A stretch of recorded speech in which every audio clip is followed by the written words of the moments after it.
டாக்கா கொல்கத்தா பெண் டாக்டர் கொலை. வங்காளதேச மாணவர்கள் போராட்டம். அது பயங்கரமாக போராட்டம் பண்ணுறாங்க போல இருக்குது அந்த யூனிவர்சிட்டிலாம். பரவாயில்ல, அது ரைட், பண்ணட்டும், போராட்டம் நல்லாவே பண்ணட்டும், எனக்கு அது பிடிச்சிருக்குது.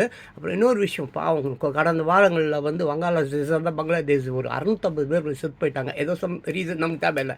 ஆனால் இந்த ராவண தேசம்னு ஒன்று இருக்குது.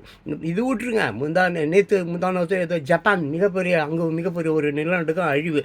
அதெல்லாம் விட எனக்கு ரொம்ப ரொம்ப பிடிச்ச விஷயம் என்ன தெரியுங்களா, அந்த சுவிஸ் அழிஞ்சின்னு இருக்குதுங்க. சுவிஸ் நேற்று திருட்டு பசங்க, கிறிஸ்துவ தேசம், உலகத்தில் இருக்கிற அயோக்கியர்கள், கொலைகாரர்கள் எல்லாம் அங்கே தான் அக்கௌண்ட் வச்சுன்னுக்கிறான். சுவிஸ் பேங்க் அது அழியணும், தரமட்டமாகணும், கடல் அப்படியே உள்ளே போகணும். இதை போட்டு உலகத்தில் இருக்கிற எல்லாரும் லட்சம் கோடின்னு போனோம்லாம் துடிக்க சாகணும். ராஸ்கல், திருட்டு ராஸ்கல். ஒரு சுவிஸ், ஒரு கிறிஸ்தவ நாடு இந்த திருட்டு பசங்களுக்கு பேங்க் வைக்கலாமா?